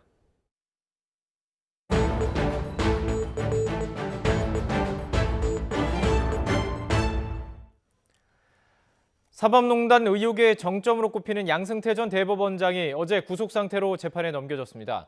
오늘 오전 재판부가 정해진 가운데 조만간 본격적인 재판 절차에 들어갈 전망입니다. 이와 관련해서 김명수 대법원장은 자세한 입장문을 통해서 대국민 사과의 뜻을 전하고 공정한 재판을 약속했습니다. 취재기자 연결해서 알아보겠습니다. 강희경 기자. 네, 서울중앙지방법원입니다. 양승태 전 대법원장에 대한 그 재판부 배당 까다로울 거란 전망이 많았는데요. 이게 어떻게 결정됐습니까? 네, 양 전 대법원장 사건을 어느 재판부에서 맡을지가 오늘 오전에 결정됐습니다. 서울중앙지방법원은 형사합의 35부에서 재판을 맡기로 했다고 밝혔습니다. 형사합의 35부는 박남천 재판장이 있는 곳으로 지난해 말 사법농단 재판에 대비해 신설된 3곳 가운데 한 곳입니다. 법원은 재판장의 연고와 업무량, 진행 중인 사건 등을 고려해 일부 재판부를 배제하고 나머지 재판부를 대상으로 무작위 전선 배당으로 결정했다고 설명했습니다. 애초 사법농단 의혹이나 양승태 사법부와 인연이 없는 재판부를 찾기가 쉽지 않아 배당에 애를 먹을 거란 전망이 많았는데요. 검찰이 기소한 지 하루 만에 신속하게 배당이 이뤄지면서 다음 달부터 앞으로 재판 준비 절차에 들어갈 것으로 보입니다. 어제 양 전 대법원장뿐만이 아니라 박병대, 고영한 전 대법관, 또 임종원 전 법원행정처 차장 함께 재판에 넘어가게 됐는데요. 그렇다면 이 3사람은 또 어디서 재판받게 됩니까? 일단 오늘 배당은 이 4명이 하나의 사건으로 묶인 가운데 이뤄졌습니다. 그래서 양승태 전 대법원장을 비롯해 박병대, 고영한 전 대법관 기소 사건, 여기에 임종원 전 법원행정처 차장의 추가 기소 사건이 모두 포함됐습니다. 다만 굵직한 사건에 여러 명이 몰려있기 때문에 분리될 가능성이 큽니다. 재판 절차가 시작되면 준비기일의 논의를 거쳐 4사람의 사건을 각각 다른 재판부에 배당할 수 있습니다. 당장 이번 주에 고위법관 인사발령이 예정돼 있는데요. 법원은 먼저 기피 사유가 있는 재판부를 먼저 배제한 뒤 남은 재판부 가운데 컴퓨터 프로그램을 통해 무작위로 사건을 배당할 방침입니다.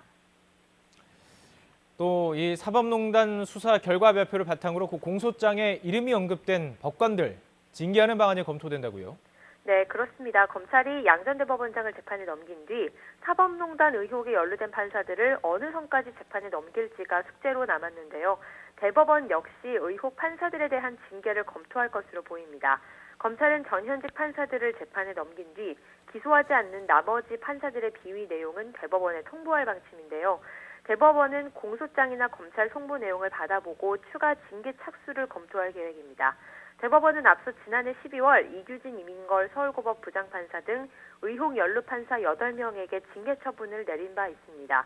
그런데 사법농단 의혹으로 검찰 조사를 받은 전현직 판사만 100여 명에 이를 정도로 대규모입니다. 이 때문에 추가 징계 역시 큰 규모로 이뤄질 수 있다는 관측도 나옵니다. 다만 현행 법관 징계법을 보면 사유가 발생한 날로부터 3년이 지나면 징계를 청구할 수 없다고 규정하고 있어서 실제 징계 규모를 두고 앞으로 논란이 예상됩니다. 네, 이 전임 사법부 수장이 헌정사상 처음으로 재판에 넘겨지게 되고 아마 전해드린 대로 사법농단 의혹 판사들도 재판에 넘어가고 지금 처벌 얘기가 나오고 있습니다. 자, 이를 지켜보는 현직 대법원장 마음이 편치 않을 것 같은데요. 입장이 좀 나왔습니까? 네, 김명수 대법원장은 어제 퇴근길과 오늘 출근길에 취재진이 소감을 물었는데 아무 대답을 하지 않았습니다.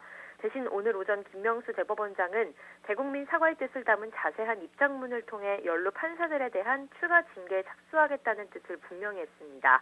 전직 대법원장과 사법행정의 최고 책임자들이 법원의 재판을 받게 돼 국민과 법원 가족의 심려가 클 거라 생각한다며 사법부를 대표해 다시 한번 사과와 위로의 말을 한다고 밝혔습니다. 또 검찰의 최종 수사 결과를 확인한 다음 필요하다면 추가적인 징계 청구와 재판 업무 배제 범위도 검토하겠다고 언급했습니다. 사법농단 재판 결과에 대한 후폭풍을 미리 차단하고 공정한 재판을 진행하겠다는 각오도 밝혔습니다. 이제부터는 재판이 법과 원칙에 따라 공정하게 진행될 수 있도록 차분히 지켜보는 게 무엇보다 중요하다면서 사법농단 판결에 대한 불신으로 이어져서는 안 된다고 손을 그었습니다. 지금까지 서울중앙지방법원에서 YTN 강희정입니다. 검찰이 오늘 오전 10시부터 공무상 기밀 누설 혐의를 받는 김태우 전 수사관을 불러서 조사하고 있습니다. 자세한 내용 취재기자 연결해서 들어보겠습니다. 이경국 기자. 네, 사회부입니다. 네, 김 전 수사관 피의자 신분으로 받는 첫 검찰 조사인데요. 출석하면서 오늘 입장도 밝혔죠? 예, 그렇습니다. 수원지방검찰청이 오전 10시부터 김태우 전 수사관을 불러 조사하고 있습니다. 공무상 기밀을 누설한 혐의를 받는 피의자 신분으로 소환됐습니다. 이 김 전 수사관은 출석을 하면서 국가 기능을 정상적으로 돌려놓기 위해 청와대의 범법 행위를 고발할 수밖에 없었다면서 국민이 자신의 행동이 정당한지 판단해 주기를 기대한다고 말한 뒤 청사로 들어갔습니다. 김 전 수사관의 주장에 따른 민간인 사찰과 환경부 블랙리스트 의혹을 수사하는 서울 동부지검과 달리 수원지검은 청와대가 공무상 기밀 유출 혐의로 김 전 수사관을 고발한 사건을 수사하고 있습니다. 앞서 김 전 수사관은 청와대 특별감찰반에 근무할 당시 윗선의 지시에 따라 민간인 사찰 등이 포함된 첩보를 생산했다고 폭로했습니다. 이에 대해 청와대는 모든 의혹을 부인하며 김 전 수사관을 지난해 말 검찰에 고발했습니다. 검찰은 서울중앙지검 사무실을 압수수색해 김 전 수사관이 쓴 문건과 하드디스크 등을 확보했고 경기 용인에 있는 김 전 수사관 자택 등을 압수수색해 업무 자료와 휴대전화도 압수했습니다. 검찰은 압수물을 분석한 자료를 토대로 정확한 사실관계 파악에 주력하고 김 전 수사관을 상대로 유출 경로 등을 집중적으로 추궁하고 있습니다. 또 김 전 수사관이 폭로한 내용이 공무상 기밀에 해당하는지 법리 검토를 이어갈 방침입니다. 피의자 신분으로 진행되는 첫 조사인 만큼 조사가 끝날 때까지는 오랜 시간이 걸릴 것으로 예상이 되고 있습니다. 앞서 김 전 수사관은 소환 조사를 이틀 앞둔 그제 오후 국회의원회관에서 기자회견을 열고 청와대가 특검의 드루킹 댓글 조작 수사 상황을 알아볼 것을 불법 지시했다고 추가 폭로를 하기도 했습니다. 지금까지 사회부에서 전해드렸습니다. 청와대는 일부 정치인이 3.1절 특별사면 대상에 포함됐다는 언론 보도와 관련해 3.1절 특사는 현재 법무부에서 검토하고 있으며 구체적인 대상은 확정되지 않았다고 밝혔습니다. 한정우 청와대 부대변인은 오늘 브리핑에서 특별사면은 법무부가 실무 차원의 준비를 하고 있고 구체적인 대상과 범위, 명단이 아직 민정수석에게도 보고되지 않았다고 말했습니다. 또 문재인 대통령은 뇌물과 알선 수재, 알선 수뢰, 배임, 횡령 등 5대 중대 부패 범죄자에 대한 사면권을 제한하겠다고 지난 대선에서 공약했고 이 공약은 여전히 유효하다고 강조했습니다. 현대중공업이 대우조선해양의 인수 후보자로 확정됐습니다. 대우조선해양의 최대 주주인 산업은행은 삼성중공업이 인수 불참 의사를 전달함에 따라 현대중공업을 후보자로 확정했다고 밝혔습니다. 산업은행은 조만간 본계약 체결을 위한 이사회 등의 절차를 진행할 예정이며 다음 달 초쯤 계약에 나설 예정입니다.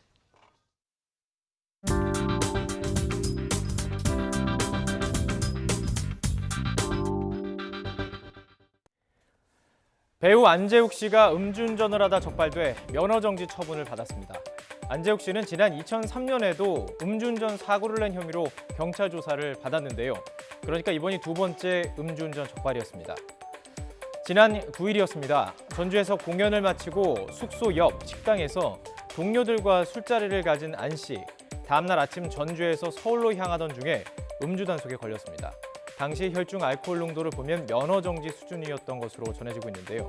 소속사 제이블 엔터테인먼트는 입장문을 통해서 책임을 통감하고 있다고 밝혔습니다. 또 죄송한 마음을 감출 수 없으며 절대 해서는 안 될 무리를 일으켜 부끄럽고 수치스럽다고 심경을 전했습니다. 네, 결국 이 안재훈 씨는 뮤지컬 영웅에서 하차하고요. 제작사 측은 그 취소를 원하는 관객에게 수수료 없이 전액 환불해주기로 했습니다. 그런데 안재욱 씨의 경우를 두고 여러 가지 의견이 나오고 있습니다. 자, 안 씨의 경우는요, 음주 잠을 자고 나와서 운전을 했기 때문에 이런 경우는 조금 억울할 수도 있다. 그리고 음주운전이 아니라 이 정도는 숙취운전이었다. 이런 말도 있습니다. 반대로 2번이나 적발된 데에는 실망이다. 이런 의견도 있고요. 더구나 음주운전 처벌을 강화하는 이른바 윤창호법이 시행된 뒤이기 때문에 더욱 문제다. 이런 지적도 있습니다. 실제로 윤창호법 이후에도 연예인들의 음주운전이 잇따르고 있죠. 뮤지컬 배우 송승헌 씨, 지난해 12월 새벽 서울 신사동에서 혈중 알코올 농도가 무려 0.206% 만취 상태로 무면허 운전을 하다 다른 차량을 들이받은 뒤 도주한 혐의로 구속됐습니다.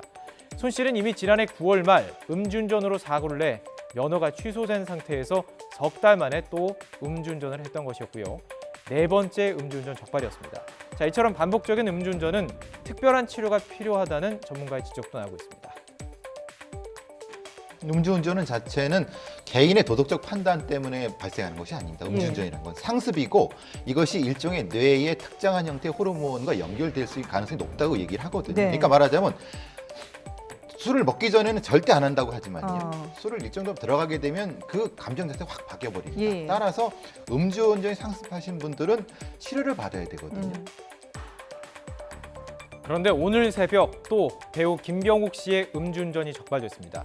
김 씨는 경기 부천시 상동에 있는 아파트 단지 안 주차장에서 음주운전을 한 혐의를 받고 있는데요. 신고를 받고 출동한 경찰이 측정한 결과 혈중 알코올 농도는 면허 정지 수준인 0.085%였습니다. 김 씨는 선배와 술을 먹고 아파트까지 대리운전으로 온 뒤에 스스로 주차를 하려고 했다, 이렇게 경찰에 진술했는데요. 자, 이런 경우도 요즘 많이 발생하죠. 이번 사례를 통해서도 알 수 있듯이 안재욱 씨처럼 늦은 밤까지 음주를 했다면 최소 24시간 뒤에 운전대를 잡아야 하고요. 대리운전을 불렀다고 안심하면 안 됩니다. 법이 개정되면서 도로가 아닌 곳이라도 술에 취해 운전하면 음주운전 처벌받습니다. 꼭 대리기사가 주차까지 안전하게 마치도록 해야만 합니다.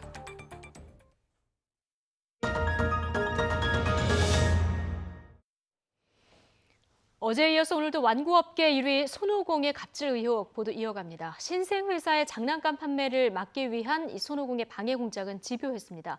특허법을 어겨서 소송을 걸었고 재판에서도 이겼다, 이렇게 얘기를 했는데 알고 봤더니 모두 신생회사의 영업을 방해하기 위한 거짓말이었습니다. 김우준 기자의 단독 보도입니다. 한 완구 신생업체가 손오공의 견제를 받은 건 지난 2016년 듀얼 비스트카를 내놓은 직후입니다. 손오공은 자사 제품 터닝 메카드의 특허를 침해했다며 업체 대표 이모 씨에게 내용 증명서를 보냈습니다. 이 씨는 곧바로 특허법상 문제가 없다는 변리사의 답변서를 보냈지만 손오공은 요지부동이었습니다. 손오공이 공식적인 법정 대응 대신 비열한 방법으로 압력을 넣고 판매를 막기 위해 거짓말까지 하고 다녔습니다. 손오공의 영업사원들도 나섰습니다.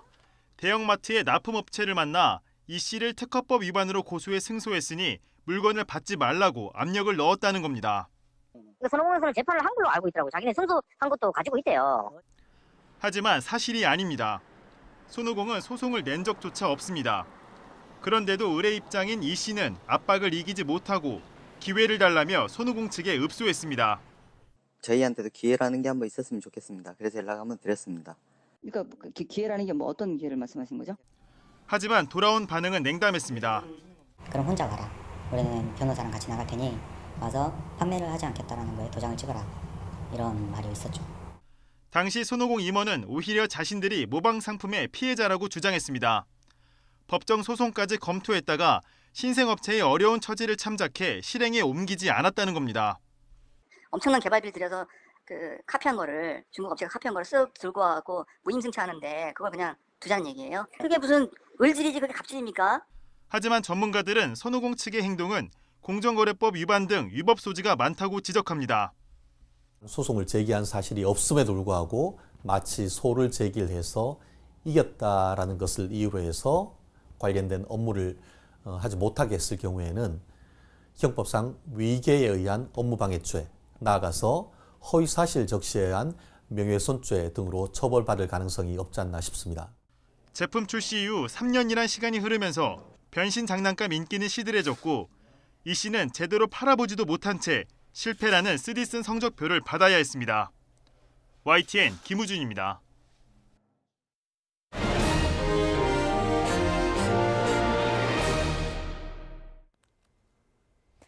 오늘 새벽 0시 반쯤 서귀포항 서부도에서 차량 한 대가 바다에 빠졌습니다.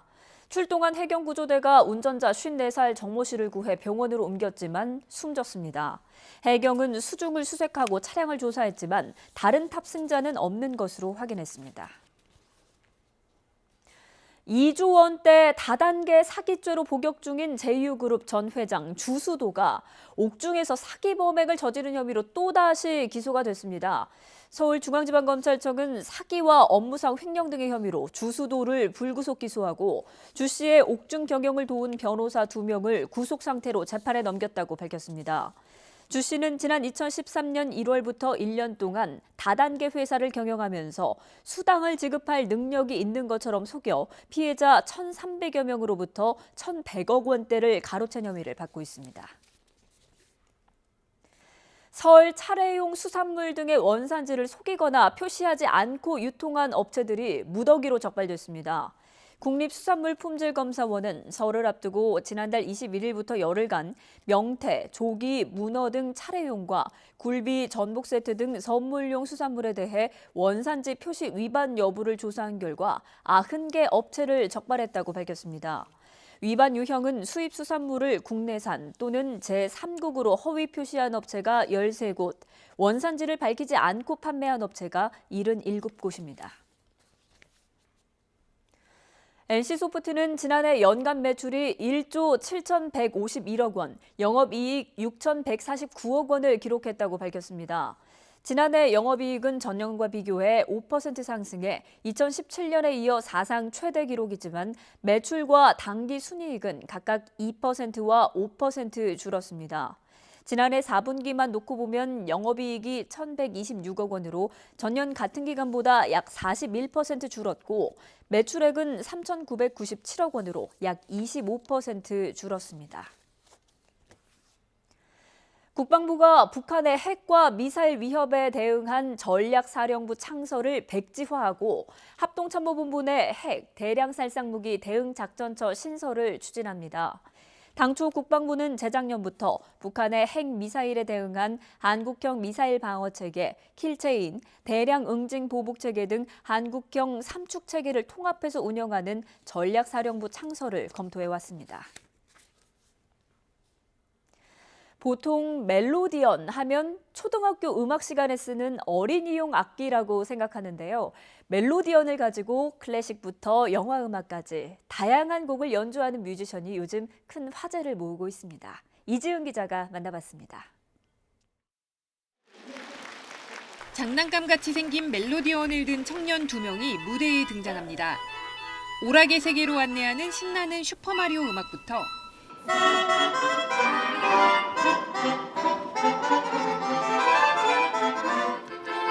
모차르트 마술피리에 나오는 밤의 여왕의 아리아,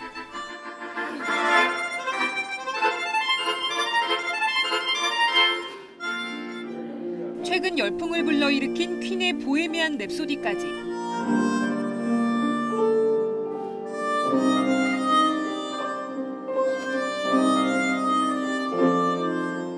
쉴 틈 없이 다채로운 음악을 선보이며 사람들을 사목타부의 매력으로 끌어들입니다.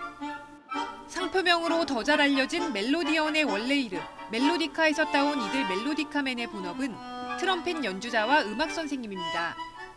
4 years ago, I found a melodica at my grandpa's house under his couch, and I thought it was a really funny toy, so I took it and played with it. 멜로디언만으로 만들어낸다고는 믿기 어려울 만큼 완성도 높은 음악으로 유튜브 스타로 떠올랐습니다.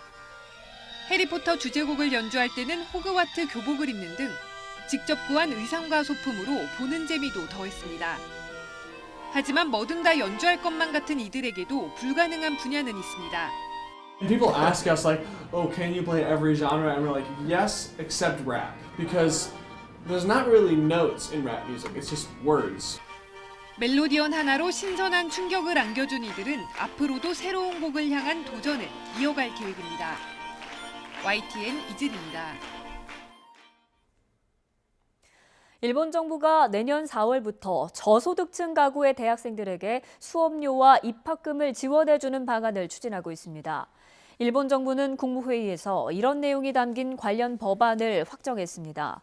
이 법안은 연간 소득이 우리 돈으로 약 2,700만 원 이하의 저소득층 가구의 대학생을 지원 대상으로 하고 있습니다. 대상자들은 국공립대의 경우 연간 약 840만 원까지, 사립대는 약 980만 원의 입학금과 수업료를 지원받게 됩니다. 배우 유지태와 류준열이 다음 달에 개봉하는 영화 돈에서 관객들에게 짜릿한 돈 맛을 보여줄 예정이라고 합니다. 제작 발표회 현장으로 가보겠습니다. 먼저 류준열은 부자가 되는 부푼 꿈을 안고 여의도 증권사에 입사한 평범한 청년 조일현 역을 맡았습니다. 유지태는 설계로 엄청난 돈을 긁어모으지만 베일에 쌓인 인물 번호표를 연기했습니다. 조일현은 번호표를 만나면서 거액을 건 작전에 휘말리게 되고 일생일대의 기회를 마주하게 된다는데요. 두 배우의 말 직접 들어보겠습니다.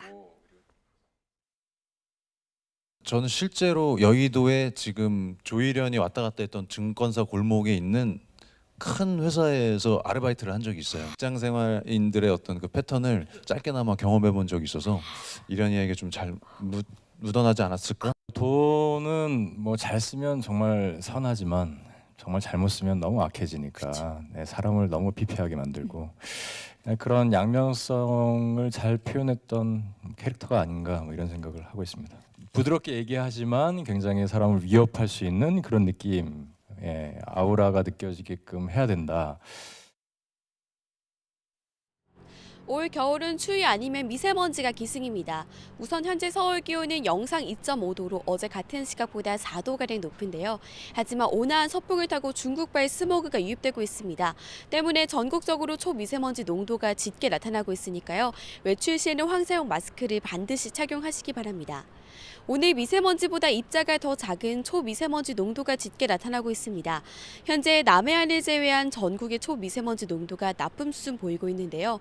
남부지방은 내일도 미세먼지가 이어질 것으로 우려됩니다. 기온이 오르면서 추위는 누그러든 상태입니다. 서울 낮 기온이 4도, 광주와 대구는 7도, 부산은 10도로 어제보다 2에서 3도가량 높겠습니다. 앞으로도 큰 추위가 없어서 올해 봄꽃은 예년보다 3에서 5일가량 일찍 필 것으로 보입니다. 개나리는 다음 달 11일 제주도를 시작으로 서울은 3월 24일쯤 개화하겠고요. 진달래는 다음 달 15일 제주도를 시작으로 대구는 3월 22일, 서울에서는 3월 26일쯤 꽃이 필 것으로 보입니다. 추위는 누그러졌지만 대기는 여전히 건조합니다. 서울 등 수도권과 영남 곳곳에는 건조경보까지 내려졌는데요. 목요일은 강원 영동 지방에 눈이 내리겠고 금요일에는 전국에 눈이나 비가 내리면서 이 건조함이 어느 정도는 해소될 것으로 보입니다. 지금까지 상암동 야외 스튜디오에서 YTN 권혜인입니다. 네, 뉴스뉴스 2부였고요. 잠시 뒤 3부에서 다시 뵙겠습니다.